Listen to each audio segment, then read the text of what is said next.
Paano mag-edit ng pangalan sa GCash account? So, tanong yan ni Lods Layson dito sa isang tutorial natin.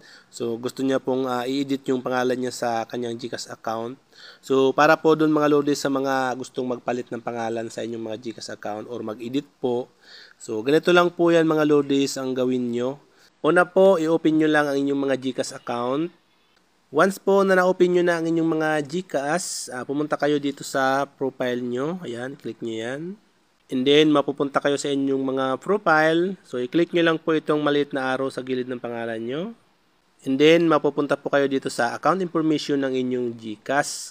So, dito po, makikita nyo po dito sa baba, naka-highlights na this link. Ayan po na blue na kulay. So, i-click nyo po yan.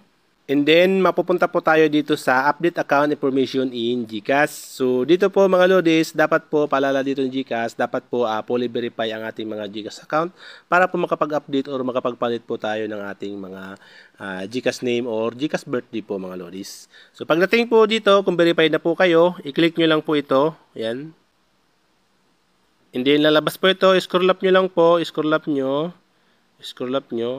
So, dito po sa baba, to request an update on your name or birthday, kailangan daw po natin i-click itong click here to submit a request. So, magre-request po tayo mga lodis kay GCash para po i-update or palitan po yung name na gusto mo po sa GCash. Ayan, i-click natin yan. And then, mapupunta po tayo dito sa submit a ticket, submit a request. Dito po. So, dito po, ilalagay po natin dito yung ating email address. Ngayon, kung meron na pong email address dyan mga lodis, kung hindi po yan yung gusto nyo pong palitan yung pangalan, i-edit nyo na lang po, i-click nyo na lang po, and then i-edit nyo po. And then, ilagay nyo po yung email address ng GCash po na gusto nyo pong i-update or palitan yung pangalan, okay? And then dito mga lodis, select the country where you registered your GCash account. So halimbawa po mga lods, yung GCash account nyo, in-registered nyo po ito sa ibang bansa. Halimbawa po Japan, yan, i-click nyo po yan, and then hanapin nyo po yung Japan dito. Ayan po. Make sure lang po na dapat po ganyan yung process kung OFW po kayo, hindi ibang number po ang ginamit nyo, hindi Philippine number, dapat po sundan nyo po yan mga lodis, okay? And then mobile number po, ayan yung Japan number nyo, halimbawa po yung Japan number nyo po, okay? So siyempre dahil Philippine po ako, Philippine po ang gagamitin ko. So mostly naman nagkakaroon ng problema nito ay mga nasa Pilipinas or Philippine number. So ilagay po natin dito yung ating mobile number, ayan, yan po. So make sure lang po wala pong space pag naglalagay tayo ha. So halimbawa 1, 2, 3, walang space yan. And then reason for profile update request, ayan, i-click po natin to. So dito po, tingnan po natin dito, ayan, yan. So piliin po natin dito, halimbawa po legal change of name or minor change of birthday, yan po kung magpapalit po kayo ng birthday. Halimbawa po ako mga lodis, dito po ako sa legal change of name, ayan po, i-click nyo lang po yan. And then may mga option pong lalabas dyan. Kailangan nyo pong sagutan din yan. Purpose of opening. I-click nyo po yan. Halimbawa po, bakit nyo po i-open to or papalitan nyo po mga lodis. Halimbawa po, gusto ko pong gamitin to pang bank transfer. Ganyan. Ayan.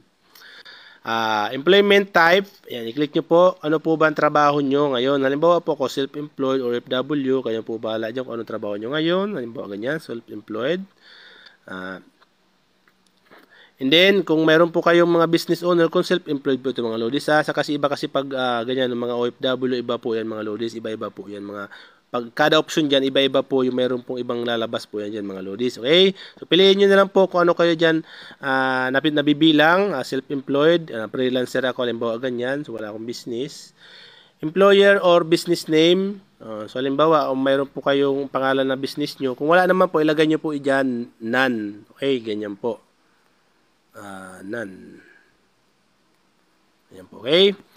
Are you a PEPT or relative of the PIP? Ayan. Ibig sabihin po yan mga lodis, politically exposed person. Ibig sabihin yun yung may mga kakilalang na-expose kayo sa mga political. Halimbawa, isa po kayong kapitan o ganun or kabilang po sa mga political or kaibigan or kakilala po ng politiko. So kung yes po, yes mo. Kung no, okay po bala. Kung nasan, simple ako, no po ako mga lodis. So, are you a beneficiary of the owner of account? So, kung beneficiary po daw kayo ng owner account, kung hindi po kayo yung tunay na may-ari nito. So, kung yes, yes po. Kung no, simple ako po, hindi. Expected monthly transaction amount. So, kung ano po yung expected nyo matatanggap nyo or papadala nyo po gamit ang GCash na to. Halimbawa, below lang, ganyan lang. salutation, kung Mr. or Mrs. kung may asawa po kayo, kung lalaki po kayo, ano ba, Mr. ako. And then, first name, dapat po ilalagay natin ditong name, yung nakaregistered po or yung old name nyo po. Diyan po ilalagay nyo po yan, first name dyan po. Huwag nyo pong ilalagay dito yung ipapalit nyo. And then, please enter the complete middle name of, example po, middle name, yan po. Huwag po middle initial, dapat po complete middle name. Halimbawa, example, Santos. Ang ilalagay nyo po ditong name, yung name na nakaregister kasalukuyang old GCash name nyo. Last name, ayan po. And then, birth of date, ayan po, ilagay po natin dito kung ano po yung birthday natin, nakarehistro po dun sa GCash. So, i-click nyo lang po yan, yan, i-click nyo po yan, baguhan nyo na lang po mga lodis. Dito, please share what happened or add other information about your concern. So, ilagay lang po natin, i-share po natin dito kung bakit po tayo magpapalit ng name. So, i-type nyo lang po yan dyan mga lodis, bakit tayo magpapalit ng name. Halimbawa, mali yung spelling or nagpakasal kayo na nagpalit kayo ng family name, ganun. So, kayo na po bala kung ano yung mga concern nyo po dyan. Kaya po, reason nyo po, kaya po kayo mag-change name or mag-change birthday. So, pag once po na okay na po yan, dito naman po tayo, legal document as a proof of change name. Ayan po, i-click nyo po yan.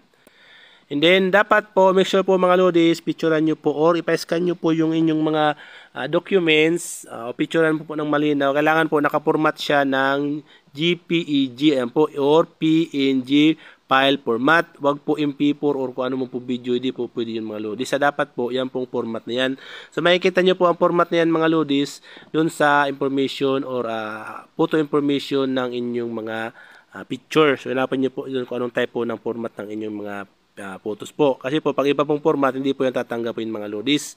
So, i-click nyo po yan and then mapupunta po yan sa folder ng inyong device and then hanapin nyo po yung proof ng document nyo na nagpalit po kayo ng name. Halimbawa po, yung marriage certificate, ganyan po. Pwede po yan mga lodis or pwede po mga ID na patunay po na nagbago yung inyong pangalan. Pwede po national ID, naging married kayo doon, gusto nyo palitan. Yan. Pwede po yan mga lodis. Basta yung mga valid ID po o valid document po mga lodis. Okay?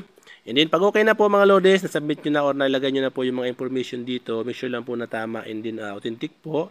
Pag okay na po, and then i-click nyo po itong submit button na yan. Ngayon, magantay lang po kayo mga lodis. Minsan matagal to, inabot po ng 7 days to bago po ma-update yung inyong mga information. Mabilis to ma-update mga lodis kung ang inyong mga sinasubmit na mga information malinaw or klaro po, wala pong question, mabilis po yan mga lodis. Okay? Ngayon, inabot po ng 7 days yan, hintayin nyo po mga lodis. Ngayon, pag wala pa rin pong 7 days, kailangan nyo pong i-update yan sa inyong mga GG or GCash Help Center. So, bibigyan po kayo dyan ng, ang iba po, nabibigyan ng ticket number. Pwede nyo pong gamitin yun para i-update yung inyong concern mga lods. Okay? Pag once po na sinabit nyo na, pag-click nyo na po itong submit button na yan. Okay? So, ganun lang po ang gawin nyo.